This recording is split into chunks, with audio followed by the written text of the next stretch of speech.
Question number 17। यहाँ पे भी देखो सॉल्व करना है। यहाँ पे इक्वल टू जीरो होगा, जीरो छूट गया है, इक्वल टू जीरो होगा।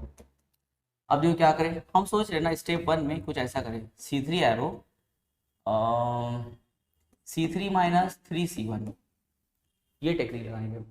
अब बोलोगे सर इससे फायदा क्या होगा?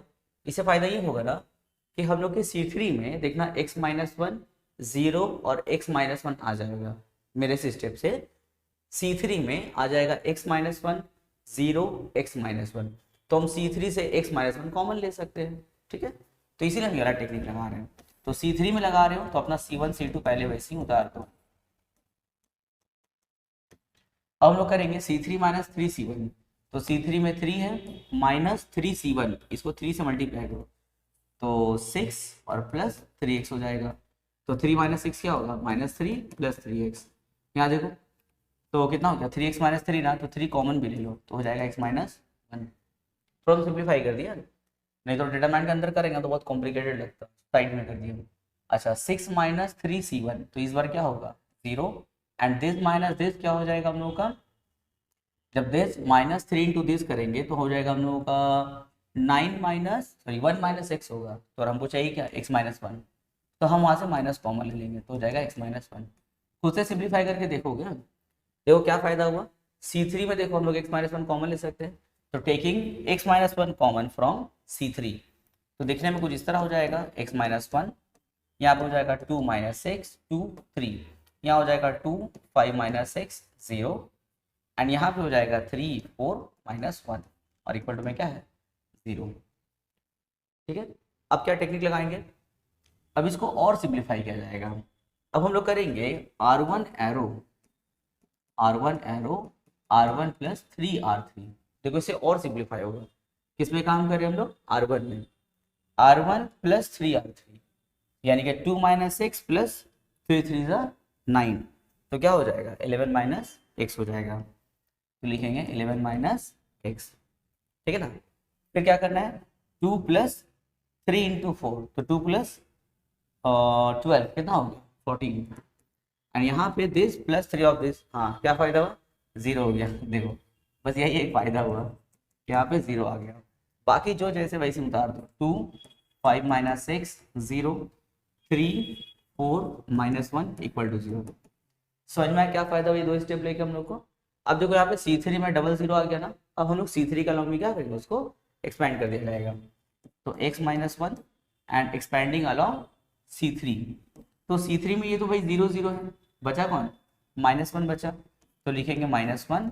अब उसका रो और कॉलम छोड़ दो तो हो जाएगा 11 माइनस एक्स 14 2 5 माइनस एक्स। अच्छा साइन क्या होता है याद है तुम लोगों को ना? साइन क्या होता है? Plus minus plus minus plus minus and plus minus plus.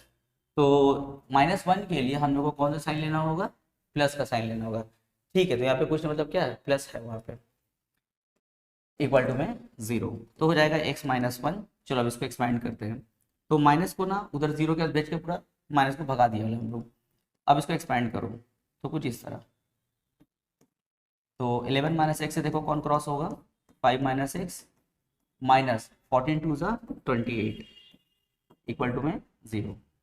अब अंदर जाकर हम लोग ब्रैकेट को सिंप्लीफाई किया जाएगा, फिर देखो अंदर में क्वाड्रेटिक आ जाएगा। अब क्वाड्रेटिक आएगा तो देखते हैं सीधा आचार्य से फॉर्मूला सॉल्व होगा या जो है मिल्टन फैक्टर होगा। तो यहाँ पे हो जाएगा 55, ब्रैकेट खोल लें, 55 minus 11x minus 5x and plus x square minus 28 equal to में 0। तो x-1 यहाँ पे हो जाएगा एक्स स्क्वायर, और ये देखो दोनों x वाला टर्म माइनस में है ना, तो हो जाएगा माइनस 16x, और 55 माइनस 28 करेंगे तो 7 और यहाँ पे 2 इक्वल टू 0। अब भाई देख के ही लग रहा है कि मिल्टन फैक्टर तो ये लोग होगा नहीं, है ना? चलो आइदर और पहले कर लो, आइदर x-1 इक्वल टू 0 और x square minus 16x plus 27 equal to क्या है? 0। तो यहाँ तो माइनस पर वहाँ भेजेंगे 1 हो गया, एक आंसर हो गया, पर ये देखो मिल्टन फैक्टर नहीं हो पाएगा।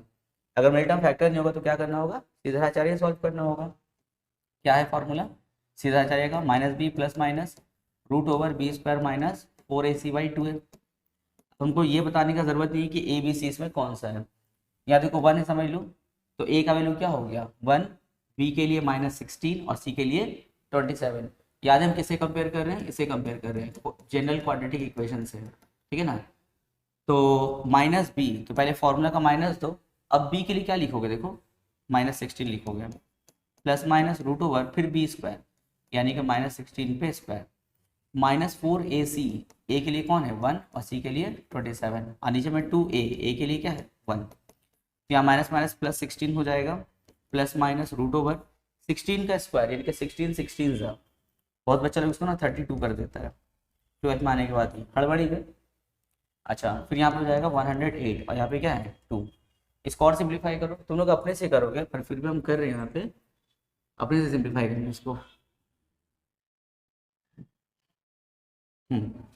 तो हो जाएगा x is equals to 16 plus minus root over 256 में से 108 को हम लोग माइनस कर देंगे, तो हो जाएगा 8, यहाँ पे हो जाएगा 4 और यहाँ पे हो जाएगा नीचे में 2।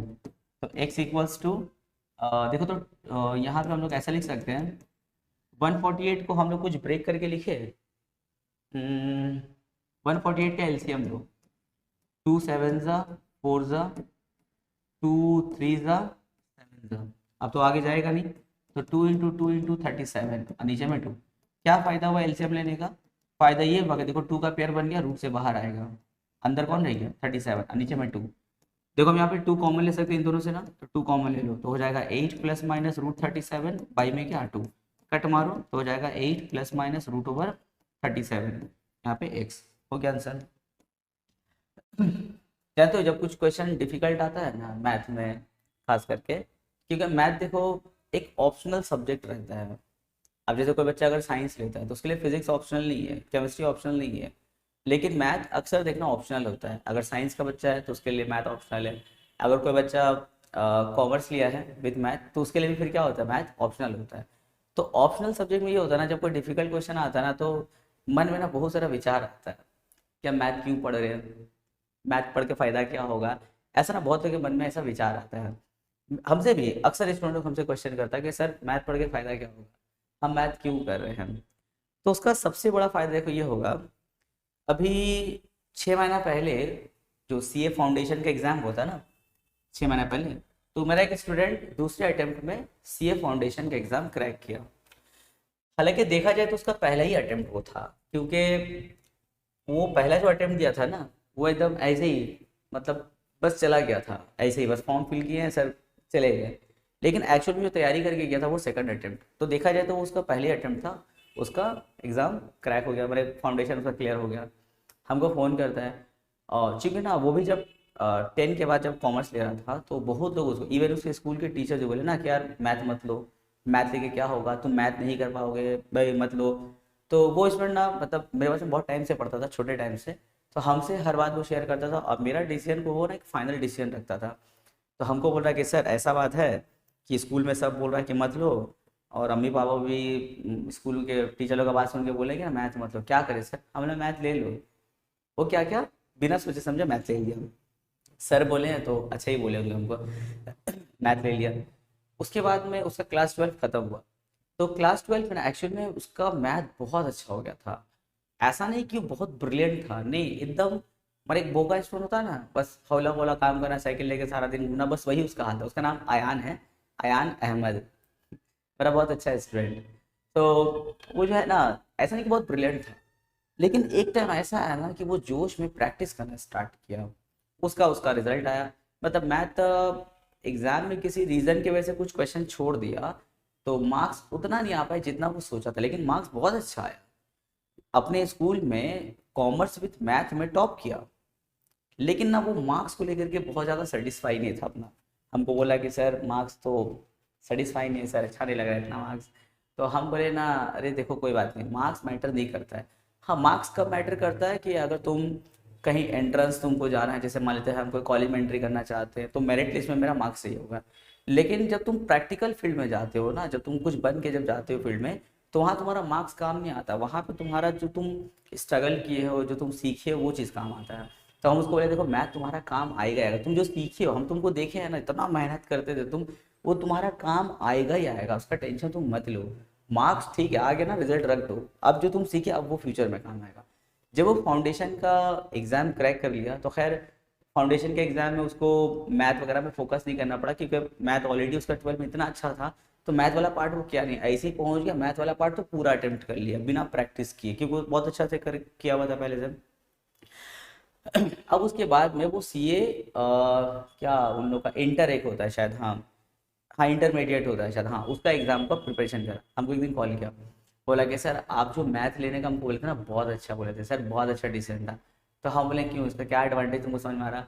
बोला कि सर देखिए, मैथ एक ऐसा सब्जेक्ट है जिसको आपको बैठ के प्रैक्टिस करना होगा। अब जैसे मान लेते हैं फिजिक्स का तुम कुछ थ्योरी पढ़ रहे हो या कुछ और सब्जेक्ट लर्न कर रहे हो, इकोनॉमिक्स है, कॉमर्स है, वो तुम टहल टहल के चल फिर के याद कर सकते हो। मैथ एक ऐसा सब्जेक्ट जो तुमको बैठा देगा, बैठ के बोलेगा प्रैक्टिस कर, और उसके अंदर जो जुनून और जज्बा था ना वो प्रैक्टिस करने लगा। 3 घंटा 4 घंटा 5 5 घंटा वो प्रैक्टिस करने लगा। इससे क्या हुआ, अब वो ऑनलाइन क्लास स्टार्ट किया अपना इंटरमीडिएट का, वो सीए का।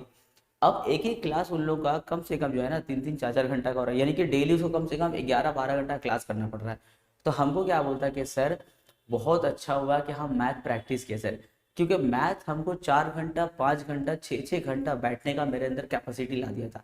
और आज देखिए हम 12 घंटा क्लास हम बैठ के कर सकते हैं। अगर आप मैथ के लिए सजेस्ट हमको नहीं करते, हम अगर मैथ नहीं लेते, तो जाहिर सा बात है बैठ के प्रैक्टिस करने के लिए मेरे पास कोई खास सब्जेक्ट नहीं होता। अब चूंकि मैथ में हमको इंटरेस्ट भी आ गया था, तो हम खुद से बैठ गए 6 घंटा। उसका फायदा ये हुआ सर कि आज हम इंटरमीडिएट का क्लास बैठ कर 12 12 घंटा कर पा रहे हैं। कुछ बच्चा लोग 2 घंटा 1.5 घंटा कर रहा है, बस पीठ दर्द कमर दर्द छोड़ के भाग जा रहा है क्लास। लेकिन वो बच्चा जो है 12 घंटा क्लास कर पा रहा। तो ये तुम्हारा एडवांटेज है मैथ लेने का, ठीक है ना। इसके अलावा और भी एडवांटेज है, बताते रहेंगे धीरे धीरे। क्वेश्चन नंबर 18, यहाँ देखो ये बी सी सी ए और ए बी को देख के तुम लोग के मन में नहीं आ रहा है कि R1 को हम लोग ए से मल्टीप्लाई कर दें, इससे वो ए बी सी बन जाएगा, ए बी सी बन जाएगा। R2 को हम लोग अगर बी से मल्टीप्लाई करें तो ए बी सी, एंड इसको सी से करेंगे तो ए बी सी बन जाएगा। तो देखो, अच्छा ये प्रूव करना जीरो हम लोग का, विदाउट एक्सपैंडिंग। अच्छा विदाउट एक्सपैंडिंग, ठीक है। तो चलो स्टार्ट करते हैं। R1 arrow a R1, R2 arrow b R2 and R3 arrow c R3। तो बाहर में एडजस्ट करना होगा ए बी सी। अब अपने R1 को ए से मल्टीप्लाई करो तो ए बी सी, यहाँ पे ए बी सी ब्रैकेट में बी प्लस सी। इसको R2 को बी से करेंगे तो हो जाएगा बी, यहाँ पे ए बी सी, यहाँ पर भी ए बी सी ब्रैकेट में सी प्लस ए, और यहाँ पे हो जाएगा सी, फिर हो जाएगा ए बी सी ब्रैकेट में ए प्लस बी। अब देखो C2 से और C3 से हम लोग क्या कॉमन ले सकते हैं, ए बी सी। तो taking common A B C from C2 and C3, यानी कि 2 बार ए बी सी बाहर आएगा, तो एक बार तो इससे कट हो जाएगा और एक ए बी सी रह जाएगा। देखो ए बी सी, यहाँ पे 1 1 1, और यहाँ पे हो जाएगा बी प्लस सी प्लस ए और ए प्लस बी, ठीक है ना। 2 ए बी सी बाहर आया था तो एक एक कट हो गया और एक रह गया हम लोग का। अब क्या करें बोलो, हम तुम लोग को हिंट दे रहे हैं, खुद से सोचो। यहाँ पे ना कोई 2 कॉलम हम लोग का आइडेंटिकल होने वाला है। अब सोचो, अपने C1 और C3 को ध्यान से देखो, क्या करें इन दोनों का हम लोग, इन दोनों को हम लोग करेंगे add C3 arrow C3 plus C1, ठीक है। तो C3 में काम करें तो C1 C2 उतार दो, A B C 1 1 1। अब इन दोनों को ऐड करोगे तो क्या आएगा, A plus B plus c, यहाँ पर भी ऐड करके वही आएगा, यहाँ पर भी ऐड करके वही आएगा, यानी कि A plus B plus C, A plus B plus C and A plus B plus C. अब देखो taking common A plus B plus C from C3 से हम लोग A plus B plus C common ले लेंगे, तो दिखने में वैसा होगा ए बी सी 1 1 1 1 1 1। देखो हो गया C2 एंड C3 आइडेंटिकल, तो इसका वैल्यू क्या होगा 0। तो यहाँ पे लिखोगे since C2 and C3 are identical therefore value of the determinant क्या हो गया 0 हो गया। क्वेश्चन नंबर 19, यहाँ पे सबसे पहला काम करो ब्रैकेट ओपन करो। देखो एक्स वाई जेड, सबसे पहला काम ब्रैकेट ओपन करो, तो x cube plus x, y cube plus Y, z cube plus z, और यहाँ पे हो जाएगा x plus 1 y plus 1 z plus 1, हो गया। नेक्स्ट स्टेप देखो कुछ ऐसा होना चाहिए, देखो जैसे अपना C1 और C2 को ध्यान से देखो, इन दोनों को क्या करें जिससे हम लोग का डिटरमिनेंट थोड़ा इजी हो जाए, माइनस करेंगे। दिस माइनस दिस करेंगे तो x x cut, y y cut, z z cut, and also C3 minus C1, तो फिर क्या होगा, x x cut, y y cut, z z cut. ठीक है, तो स्टेप क्या होगा हम लोग का, स्टेप कुछ इस तरह से होगा, C2 arrow C2 minus C1 and C3 arrow C3 minus C1। तो देखो C1 तो भाई वैसे ही रह जाएगा, C2 माइनस C1 तो x x cut, x cube, y cube, z cube, C3 minus C1 तो 1 1 1। ये प्रूव करना हम लोग को ना वाला पार्ट, तो ये LHS हम लोग का समझ लो। अब अब भाई ये तो क्वेश्चन हम लोग कितना बार हम लोग कर चुके हैं ना, बहुत बार किए हैं। क्या करना होगा दोनों को, दिस माइनस दिस, यानी कि R1 arrow R1 minus R2 and R2 arrow R2 minus R3। तो दिस माइनस दिस करेंगे तो x माइनस वाई, पर यहाँ तो फॉर्मूला बन जाएगा a cube minus B cube का। क्या होता है, a minus b a square plus A b plus b square, और वहाँ पे 0। फिर दिस माइनस दिस करेंगे तो y माइनस जेड, यहाँ पे y माइनस जेड ब्रैकेट में y square plus Y Z plus Z square और 0, और यहाँ पे क्या हो जाएगा, जेड क्यूब 1। क्या लग रहा है, R1 और R2 से क्या क्या कॉमन हो सकता है, x minus Y, Y minus Z, तो taking x minus Y common from R1 and y minus Z from R2, तो देखने में हो जाएगा 1 x square plus x Y plus Y square 0, यहाँ पे हो जाएगा 1 Y square plus Y Z plus Z square, यहाँ पे 0, यहाँ पे जेड क्यूब और 1। अब बोलो अब नेक्स्ट स्टेप क्या होना चाहिए, सोच एंड नेक्स्ट स्टेप में ना वो R2 माइनस R1 कर दे, कैसा रहेगा, z माइनस एक्स आ जाएगा। तो नेक्स्ट स्टेप क्या होगा हम लोग का, R2 arrow R2 minus R1, तो R2 में काम कर रहे हो अपना पहले R1 उतार लो, R1 उतारो, क्या तुम्हारा R1 1 x square plus x Y plus Y square और 0, एंड R2 माइनस R1 करने का बात है तो 1 माइनस 1 0 हो जाएगा, एंड दिस माइनस दिस तो वाई स्क्वायर कट, क्या बचेगा देखो तो y Z plus Z square minus x square minus x y, ये बच रहा है ना।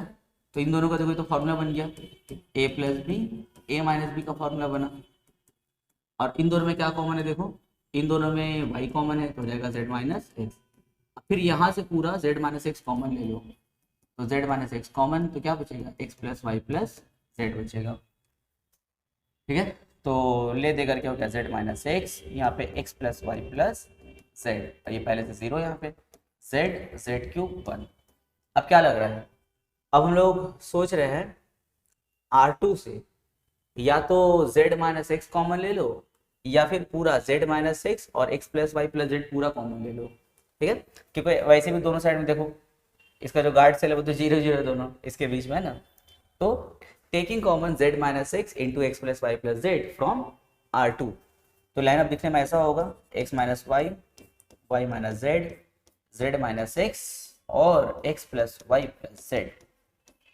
बाकी क्या बचा देखो 1 x square plus x Y plus Y square 0, यहाँ पे हो जाएगा 0 1 0, यहाँ पे जेड क्यूब और 1। देखो प्रूफ जो हम लोग करना है वो देखो ऑलरेडी आ गया है, मतलब समझ रहे हो, अगर हम इस डिटरमिनेंट को एक्सपेंड करेंगे तो इसका वैल्यू कितना आना चाहिए, 1 आना चाहिए, क्योंकि ये तो ऑलरेडी देखो प्रूफ वाला ही पार्ट है, तो इसको एक्सपेंड करेंगे तो क्या आएगा 1 आएगा। हो गया आंसर। क्वेश्चन नंबर 20, यहाँ देखो विदाउट एक्सपेंडिंग हम लोग को प्रूव करना है 0, विदाउट एक्सपेंडिंग प्रूव करना है, बहुत इजी क्वेश्चन है। देखो हम इसको ऐसा करें, एक स्टेप में काम खत्म, R1 arrow R1 plus 3R3, देखो R1 प्लस 3R3 यानी कि a plus 3x, b plus 3y, c plus 3z, और हम लोग का R2 पहले से सेम चीज है, यानी कि R1 R2 क्या हो जाएगा, आइडेंटिकल हो जाएगा, है ना। देखो दिस प्लस 3 इंटू दिस यानी कि a प्लस 3x, यहाँ पे हो जाएगा b plus 3y, c plus 3z, ये हो गया R1 में। R2 वैसे उतार दो, ये तो तुम्हारा R2 देखो, तुम्हारा R2 देखो एकदम सेम टू सेम हो गया, R1 R2 क्या हो गया आइडेंटिकल, तो वैल्यू ऑफ द डिटरमिनेंट क्या होगा 0 होगा। हो गया आंसर। नेक्स्ट क्वेश्चन देखो, question number 21, using properties of determinant prove that this is equals to this. तो बहुत ही आसान क्वेश्चन है भाई, ऐसा लग रहा है, अब देखते हैं। a प्लस बी प्लस सी इसको टारगेट करो और सोच रहे हैं, हाँ ऐसा करें, R1 arrow R1 plus R2 plus R3, देखो दिस प्लस दिस क्या होगा, ए प्लस बी प्लस सी, अरे वाह, ए प्लस बी प्लस सी, अरे वाह, फायदा हो गया। और यहाँ पे दो दो ठो करके आएगा तो 2 ब्रैकेट में a plus B plus c, बाकी वैसे ही उतार दो, ए सी, यहाँ पे c plus a plus b. क्या फायदा हो स्टेप लेके, कॉमन हो जाएगा, taking common A plus B plus C from R1, तो हो गया 1 CB, यहाँ पे 1AC, और यहाँ पे 2C प्लस ए और A प्लस बी, ठीक है। हो अब A माइनस सी को टारगेट करो, A माइनस सी को, और सोचो हम लोग यहाँ पे क्या काम करें, और प्रॉपर्टी यहाँ पे क्या लगेगा, सोचो कुछ ऐसा करें, देखो C3 arrow C3 minus C2 minus C1, देखो C3 में काम करें तो C1 C2 अपना वैसे उतारो, ए प्लस बी प्लस सी, और यहाँ पे अपना C1 उतार दो, C2 भी उतार दो। अब यहाँ पे दिस माइनस दिस तो क्या होगा, जीरो हो जाएगा, दिस माइनस दिस ये भी जीरो हो गया, दिस माइनस दिस, क्या देखो बी बी कट, क्या बचेगा ए माइनस सी, अरे वाह। अब देखो taking common a minus c from C3, ठीक है C3, तो क्योंकि 0 0 वहाँ तो कोई फर्क पड़ने वाला है नहीं, तो ए प्लस बी प्लस सी, ए माइनस सी निकल गया कॉमन, क्या बचा 1CB 1AC, और यहाँ पे 0 0 1, बार बार ए 9 बन जा रहा है, खुद ही बाद में समझ लो, 9 पकड़ के काम कर देंगे फिर इसको, तो ए प्लस बी प्लस सी, यहाँ पे हो जाएगा ए माइनस सी, ठीक है, एक्सपैंड करके मिलेगा, तो हो जाएगा ए प्लस बी प्लस सी, और यहाँ पे 2 बार ए माइनस सी है तो उस पर क्या आ जाएगा, स्क्वायर आ जाएगा, हो गया easy question. Question number 22, question number 22 थोड़ा खास क्वेश्चन है, खास क्या है, ये जेई का क्वेश्चन है लास्ट ईयर, ठीक है, तो चलो देखते हैं, without expanding at any stage find the value of, find the value of, तो वैल्यू साथ में खैर लिखा ही हुआ है 0, ठीक है, ये वैल्यू था, यानी कि इसका वैल्यू क्या आएगा, 0 आएगा, ठीक है, भूल से यहाँ पे लिखा गया है, फाइंड द वैल्यू, यानी कि इसको 0 हम लोग को लाना है, ये 0 पहले से लिखा हुआ है, तो क्या करें इस पर, इसमें जो पहला स्टेप वो देखो, R1 arrow R1 minus R2 and R2 arrow R2 minus R3, जानते हो जेई वगैरह में जो क्वेश्चन आता है ना बहुत ईजी होता है, बस उसको ना ऐसा कॉम्प्लिकेटेड फॉर्म में रखा हुआ रहता है ना कि इसमें लोग देख के डर जाता है, लेकिन अगर तुम लोग उसको ना एक स्टेप या 2 स्टेप हिम्मत करके आगे बढ़ोगे ना तो देखना उससे इजी क्वेश्चन कुछ नहीं होता है। हमको तो लगता है कि कभी कभी बोर्ड एग्जाम से इजी क्वेश्चन जेई में आता है, देखो, हाँ अच्छा इसलिए हम बोल रहे हैं कि देखो दिखने में डिफिकल्ट होता है, लेकिन जब बनाओगे ना तो बहुत शॉर्ट में बन जाता है, लेकिन बोर्ड एग्जाम में कभी कभी क्वेश्चन देखना एकदम लंबा कथा चलने लगता है, बना रहे 1.5 पेज 2 पेज का सम बन गया कभी कभी हम लोग का, लेकिन जेई में जो क्वेश्चन दिखने में कॉम्प्लिकेटेड होता है, स्टार्ट करेंगे 2 ही लाइन में काम खत्म हो जाता है उसका, जैसे इस क्वेश्चन को देख लो कितना भयानक लग रहा है ना, तुम लोग के दिमाग में क्या क्या आया होगा, कैसे कैसे करना है इसको, पर देखो एकदम 2 लाइन में काम खत्म होगा। R1 माइनस R2 करो तो 0 a माइनस बी, दिस हम लोग करेंगे तो कैसे होगा, देखो A square minus B C minus B square plus A C, A है ना, तो यहाँ पे देखो फॉर्मूला बनेगा A plus B into A minus B, और यहाँ पे देखो कुछ कॉमन है, यहाँ पे सोच रहे हम सी कॉमन ले तो हो जाएगा ए माइनस बी, अब देखो क्या हो गया ए माइनस बी फिर कॉमन हो गया तो क्या बचा ए प्लस बी प्लस सी, ठीक है, दिस माइनस दिस करके हमको यही मिलने वाला है, तो हो गया हम लोग का ए माइनस बी ए प्लस बी प्लस सी, फिर क्या करना है R2 माइनस R3 तो 0, यहाँ पर हो जाएगा b माइनस सी, और यहाँ पर देखो फिर क्या होगा B square minus A C minus C square plus A B, तो दोनों को मिला के फॉर्मूला बन गया b plus C B minus C, और यहाँ पे हम लोग का a कॉमन हो गया तो क्या हो गया b माइनस सी, फिर कॉमन ले लो b माइनस सी, क्या बचेगा a प्लस बी प्लस सी बचेगा, यहाँ पे लिखेंगे हम लोग b माइनस सी साथ में a प्लस बी प्लस सी, ठीक है, और अपना हम लोग इसको उतार देंगे, देखो 1c यहाँ पे सी स्क्वायर माइनस क्या ए बी, क्लियर। अब बोलो तुम लोग के R1 से क्या कॉमन है a माइनस बी, और R2 से क्या कॉमन है b माइनस सी, देखो एकदम जादू दिखेगा, कॉमन निकालो जादू दिखने लगेगा, a minus b common from R1 b minus c common from R2, तो हो जाएगा कुछ देखो 0 1 a plus B plus c, यहाँ पर हो जाएगा 0 1 a plus B plus c. बोलो दिखा जादू? अब लोग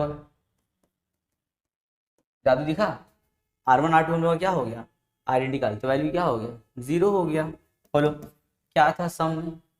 बस खाली हिम्मत करके तुमको आगे बढ़ना है। कोई बच्चा देखा स्क्वायर है माइनस है और ये सर कैसे होगा ना, छोड़ दिया क्वेश्चन एग्जाम में। अरे हिम्मत करके आगे बढ़ो ना, 2 लाइन में काम खत्म हो जाएगा हम लोग का। क्वेश्चन नंबर 23, यहाँ पे देखो without expanding at any stage find the value, बिना एक्सपैंड के तुमको इसका वैल्यू बताना है। तो बहुत ही आसान, ये भी R2 arrow R2 minus R1, ये भी जादू दिखेगा। नहीं भरोसा हो रहा है तो अपने से करके एक बार देखो ऐसा, बस ये स्टेप लगाओ जादू दिखने लगेगा। तो R2 में काम करना है, R2 में काम करना है, R2 माइनस R1 B, यहाँ पर भी B, यहाँ पर भी B, R3 minus R2 2B 2B 2B। वाह, अब हमको बताना क्या करना है। देखो taking B common from R2 and 2B common from R3, तो क्या हो जाएगा 1 1 1 1 1 1 सी, तुम्हारा R2 R3 क्या हो गया आइडेंटिकल, तो वैल्यू ऑफ द डिटरमिनेंट क्या होगा 0। कितना इजी क्वेश्चन है, देख रहे हो। लो क्वेश्चन नंबर 25, प्रैक्टिस सेट का हम लोग का लास्ट क्वेश्चन। तो यहाँ पे हम सोच रहे हैं जो हम टारगेट करेंगे, इन दोनों को टारगेट करेंगे। देखो R1 arrow R1 plus B R3, इससे फायदा ये होगा ना, जब तुम b इंटू दिस करोगे ना और इससे प्लस करोगे तो तुमको मिलेगा 1 प्लस ए स्क्वायर प्लस बी स्क्वायर, जो मेरे प्रूफ में है, ठीक है। एंड साथ में हम ऐसा करेंगे R2 arrow R2 minus A R3 करेंगे, उससे भी हम लोग को वही चीज़ मिलने वाला है। तो चलो स्टार्ट करते हैं। दिस तो हो जाएगा 1 प्लस ए स्क्वायर प्लस बी स्क्वायर, फिर यहाँ पे क्या है R1 प्लस बी R3, तो इसको b से मल्टीप्लाई करेंगे तो 2ab, और इससे प्लस कर देंगे तो दोनों प्लस माइनस क्या होगा 0। एंड यहाँ पर फिर देखो प्लस करना है तो minus 2b plus b minus ए स्क्वायर b और माइनस बी क्यूब, फिर हमको करना है R2 minus A R3, this minus this तो 0 हो जाएगा, दिस माइनस दिस करेंगे तो 1 माइनस ए स्क्वायर प्लस बी स्क्वायर और प्लस 2a स्क्वायर हो जाएगा, ठीक है। और यहाँ पे फिर 2a minus a plus a cube and plus A b square, ठीक है। ये हम लोग स्टेप यहाँ पे लिए हैं, तो क्या हो गया 2b माइनस 2a और यहाँ पे 1 माइनस ए square minus B square. Clear है? अब और सिंप्लीफाई थोड़ा कर लो, उसके बाद कॉमन लिया जाएगा 1 प्लस ए स्क्वायर प्लस बी स्क्वायर, यहाँ पे 0। यहाँ देखो उसको सिंप्लीफाई करेंगे तो यहाँ पे सिंप्लीफाई कुछ गड़बड़ हुआ है, यहाँ पे ए स्क्वायर बी होना चाहिए। अच्छा माइनस 2b प्लस बी क्या होगा माइनस बी होगा, ये भी बी वाला टर्म ये भी बी वाला टर्म, तो एक काम करो माइनस बी कॉमन ले लेना, तो हो जाएगा 1 प्लस ए स्क्वायर प्लस बी स्क्वायर, यहाँ पे हो जाएगा 0, यहाँ पे क्या होगा देखो 1 प्लस ए स्क्वायर प्लस बी स्क्वायर, और यहाँ पर भी देखो 2a माइनस 1 क्या होगा a, और फिर ये तीनों a वाला ही टर्म है तो a कॉमन ले लो, तो हो जाएगा 1 प्लस ए स्क्वायर प्लस बी स्क्वायर, और यहाँ पे हम लोग का है 2b माइनस 2a 1 माइनस ए स्क्वायर माइनस बी स्क्वायर। अब देखो R1 R2 से क्या कॉमन होगा तुम लोग को समझ में आ रही होगा, तो taking common this from R1 and R2, तो हो जाएगा 1 प्लस ए स्क्वायर प्लस बी स्क्वायर, 2 बार निकल रहा है इसलिए होल स्क्वायर कॉमन होगा, क्या बचा देखो 1 0 माइनस बी 1 0 माइनस बी, यहाँ पे हो जाएगा 0 1 a 0 1 a, और यहाँ पे हो जाएगा 2b minus 2a 2b minus 2a, और क्या है 1 माइनस ए स्क्वायर माइनस बी स्क्वायर। अब तो कुछ करने लायक है नहीं, अब तो सोचे क्या करें उसको एक्सपैंड कर दिया जाए, है ना, तो फायदा है नहीं, क्योंकि देखो क्यूब लाना है और होल स्क्वायर तो आ ही गया, तो एक्सपैंड कर लेते हैं हम लोग, या अगर लगता है कि और कोई टेक्निक है तो तुम लोग लगा सकते हो, हमको तो नहीं लग रहा है, तो एक्सपैंड करते हैं R1 के अलाउ ही कर लो, तो 1 प्लस ए स्क्वायर प्लस बी स्क्वायर पे होल स्क्वायर। अब इसको एक्सपैंड करेंगे तो कोई टेक्निक और नहीं है ना, देख लो, अगर टेक्निक है तो लगा लो, a 2a ए से मल्टीप्लाई, नहीं छोड़ दो, नहीं तो फिर बहुत वो एकदम बड़ा हो जाएगा, तो बस हो गया।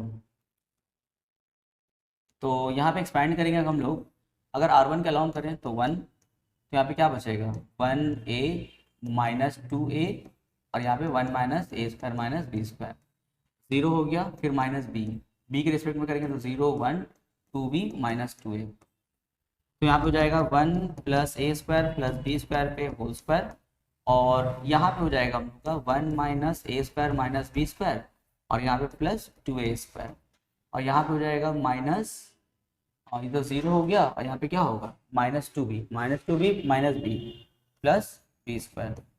देखो यहाँ से बी स्क्वायर कैंसिल हो गया हम लोग का,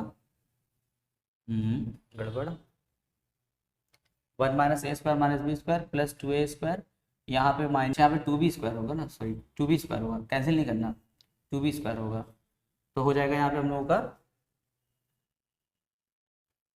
ये हो गया प्लस 2a स्क्वायर हो गया, और यहाँ पे क्या होगा प्लस 2b स्क्वायर होगा, कैंसिल नहीं करेंगे तो 1 प्लस ए स्क्वायर प्लस बी स्क्वायर पे होल स्क्वायर,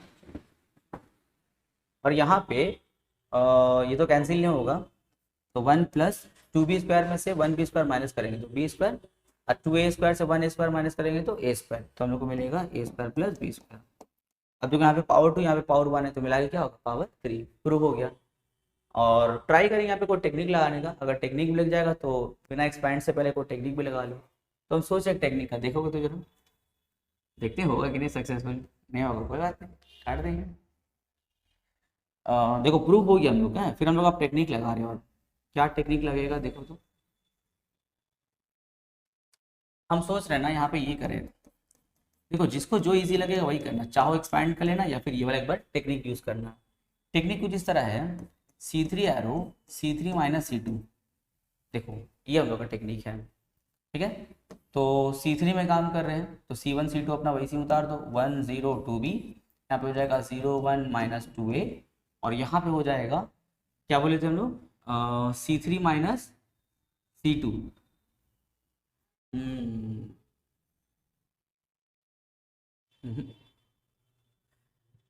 रहने दो, वही टेक्निक वही सही, जो एक्सपैंड हम लोग किए वही सही है, फालतू में दिमाग खड़ा होने, छोड़ दो रहने दो। तो ये हो गया हम लोग का प्रूफ। तो चलो प्रैक्टिस सेट हम लोग का कंप्लीट हो गया, इसमें हम कुछ एडवांस लेवल का क्वेश्चन दिए थे, अगर कुछ बच्चे अपने से कर पाए होंगे तो बहुत अच्छा, नहीं कर पाए हो तो कोई बात नहीं, प्रैक्टिस देखो करते रहो, जितना अच्छा से प्रैक्टिस करोगे उतना अच्छा सीखोगे, उतना ही ज़्यादा तुम लोग को इंटरेस्ट आएगा, और जब इंटरेस्ट आएगा तो और ज़्यादा हम लोग करेंगे, ठीक है।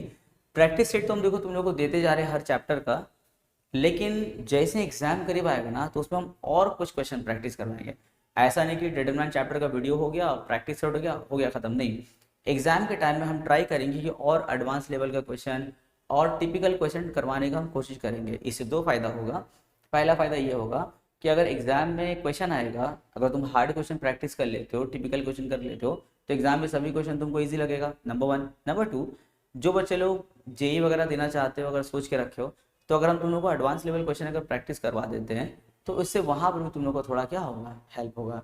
लेकिन हाँ, तुम लोग एक काम जरूर करते रहो, प्रैक्टिस अच्छे से करते रहो, और चैनल से जुड़े रहना, ताकि तुम लोग को ना जो भी तुम लोग का प्रैक्टिस है ये सब ना तुम लोग को अपडेट तुम लोग को मिलता रहे। इसके अलावा हम बहुत ईजी तरीके से, बहुत आराम से तुमको हम सम्स करवा रहे हैं। अगर तुम लोग कोई दोस्त ऐसा है जिसका सम्स वीक है बहुत ज़्यादा, और वो मतलब पता नहीं कि मतलब नहीं कर पा रहा, कोई टीचर का उसको बहुत दिक्कत हो रहा समझने में, तो उन लोगों को एक बार मेरा ये सब वीडियो ना एक बार या चैनल जो है सजेस्ट करो उन लोगों को, हो सकता है कि मेरा वीडियो उन लोगों को ईजी से समझ में आ जाए और आराम से लोग बैठ करके कर पाए। हम बहुत हेवी कंसेप्ट और एकदम खूब धूम धड़ाक हम यूज़ नहीं कर रहे हैं, इससे क्या होगा ना, तो बिलो एवरेज बच्चा ना इसे क्लियर हो जाएगा फिर, इसीलिए हम बहुत ईजी वे में और बहुत सिंप्लीफाई करके हम कर रहे हैं। हाँ, जो बच्चा अपने से कर रहा होगा उसको लगता होगा सर इतना सिंप्लीफाई क्यों कर रहे, तो हम लोग कर लेंगे, ये तुम लोग के लिए नहीं, तुम लोग स्किप कर, वीडियो को स्किप करो और जा करके जो है अपने से करो। लेकिन जो बच्चा लोग वीक है हम उन लोग के लिए सिंप्लीफाई कर रहे हैं, ठीक है। तो प्रैक्टिस करते रहो अच्छे से।